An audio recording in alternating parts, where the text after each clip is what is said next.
This is the Chief Auto Parts Winternationals, and we're ready for round number 2 in Funny Car Eliminator. Fiberglass-bodied, nitro-burning 2,500 horsepower engines encased in a tubular chassis. This is Kenny Bernstein's newest creation, on the forefront of the search for aerodynamic style. Earlier, Steve took a look at what makes it so special. We talked a lot last season about Kenny Bernstein and his wind tunnel testing. Well, Kenny has finally been able to take all of that data and apply it to a one-of-a-kind Ford Tempo body. The first thing you notice is the car is a good deal narrower in the front. It's got less frontal area. It'll push less wind. Now, that is possible because they have extended the front portion of the body to the maximum legal 40 inches from the center of the wheel to the very front of the body. That also accomplished something else. With the extra room, they were able to move the fuel tank and the fire bottles forward for ballast, eliminating an 80-pound lead bar.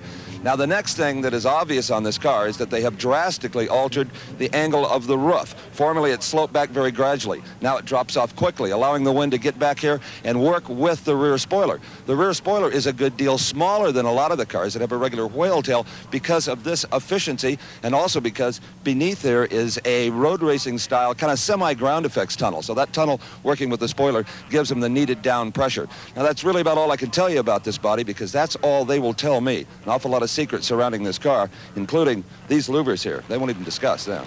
Steve, the search always goes on for more speed and a quicker elapsed time. This is Kenny Bernstein in the far lane. He is racing here in round number 2. Rick Johnson driving Roland Leong's Hawaiian, the Dodge Daytona bodied creation, in the near lane. Rick Johnson from Los Angeles, California, the latest in a series of fine drivers for Roland Leong. For Kenny Bernstein, finished number 3 in the world last season, one of the most popular drivers on the professional drag racing circuit. The burnout procedures are completed. The crew's now coming back to watch their driver perform. Kenny Bernstein in the far lane, Rick Johnson following the direction of car owner and crew chief Roland Leong as they both approach the starting line.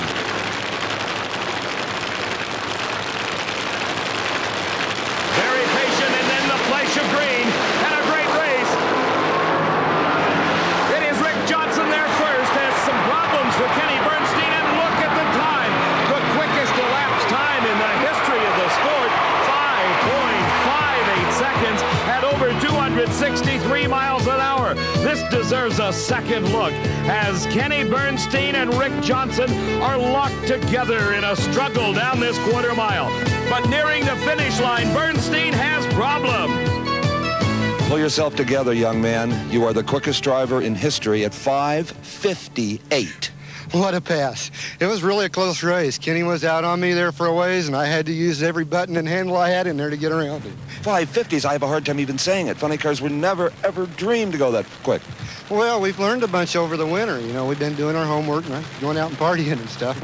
Chrysler's done a lot of aerodynamics for the body. Hawaiian Punch has helped us severely. Roland's doing a good job. And obviously excited Rick Johnson. Here's the defending Winternationals Funny Car champion. This is Al Sigrini. Last season and for the last several years, Sigrini with his own race operation. For this event, he is a hired driver for Joe Pisano. He won this race in 1982 and is the defending champion when last season he matched up against Tim Gross in the finals. Sigrini had a good lead as he approached the finish line, and then in a ball of fire, he won the race. The car went out of control, crossed over into Gross's lane, but Sigrini was able to wrestle it to a stop. From southeastern Massachusetts, driving this year for Joe Pisano, Al Sigrini. He is running against Tom McEwen from Fountain Valley, California. You watched him on Diamond P Sports last season when he won the Big Bud Shootout. McEwen, driving the Corvette-bodied funny car, is a many-time national event champion, including the coveted U.S. Nationals crown. Al Sigrini, your defending champion, in the near lane. McEwen in the far lane. A tremendous start for both drivers, and it's anybody's race. By inches at the finish line, Al Sigrini squeaked past Tom McEwen. The elapsed time for Sigrini, 5.94 seconds. The losing time for McEwen, 5.95 seconds. As we take another look in slow motion, you can see it was anybody's race throughout the entire quarter-mile distance. At the middle of the course, maybe McEwen with just a few inches advantage. But at the finish line, it was Al Sigrini winning it. Well, Al, you had the horsepower and you needed it to come around McEwen. Yeah, it shook real bad. It almost knocked me out, Steve. I got off the throttle and I almost gave up, and then I stuck it again. And it cleared up and went on through. I was pulling on him good, so I stayed in there and come around him. Thing left real good, but then it just got in a bad shake. Bad shake. Al Sigrini obviously showing the effects of a tough run. The long smoky burnout by Ed the Ace McCulloch, another of those cars owned by Larry Minor. And here's the Blue Max for the first time in competition without Raymond Beadle behind the wheel. Citing the pressures of business, Raymond Beadle retiring from driving and putting a North Hollywood businessman behind the wheel of the Blue Max, little John Lombardo, who calls Valencia, California home. Racing against Ed the Ace McCulloch, driving for Larry Minor, Sanger, California's home base for McCulloch. After a tremendously successful funny car career in the early 1970s, McCulloch went into a state of retirement until he was lured back behind the driver's seat by his boss, Larry Minor. That's McCulloch in the far lane. In the near lane, the new driver for the Blue Max. This is John Lombardo.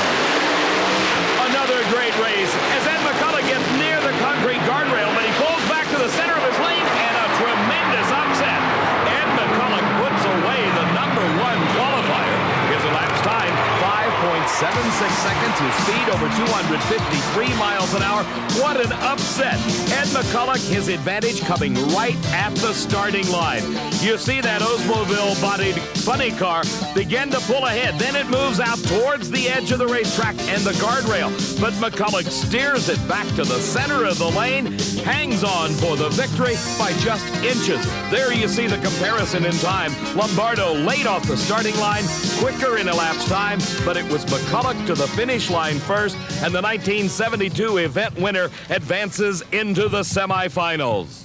Steve? Well, sometimes, as little John Lombardo well knows, you just have to take your lumps in this sport. You've got to be tremendously disappointed, yet excited what the future holds for you here.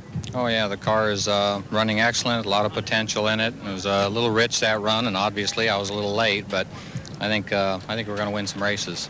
Any of that have to do with maybe not being quite used to the car yet? Well, I think the more runs you make in the car, the more familiar you get, the better job you'll do. There's no question about that. We had 3/10 going in that race. I mean, he had run a 590 and we had run a 560, so I was by no means going to even attempt to cut a light and chance a red light. I didn't think he'd pull off that much. See you on down the road, John. Okay, thank you. The final pair of cars in this round of competition in Funny Car Eliminator finds John Force in the near lane against Dale Pulde in the far lane. The burnouts are completed, the crews making their final checks of the cars. Dale Pulde from Granada Hills, California, against another Californian as John Force calls Fullerton, California home. The Corvette-bodied car of John Force in the near lane. The Pontiac Trans Am for Dale Pulde and his partner Mike Hamby in the far lane. Final staging completed. The green light. And a great race for Pulde as he pulls ahead at the start and just barely holds on at the finish line. Pulde's elapsed time, 5.74 seconds, and he crossed that finish line at over 252 miles an hour. In replay, you'll see the advantage he gained off the starting line. Dale Pulde in the far lane, pulling at least a car length ahead of John Force, but at the finish, just inches separate the two cars. 0.02 of a second advantage going to Dale Pulde, taking the win, leading into the semifinals. Those semifinal matchups will find Dale Pulde racing against Ed McCulloch with Pulde having lane choice, and Al Sigrini goes against the quickest funny car ever, Rick Johnson, as we return to the Winter Nationals.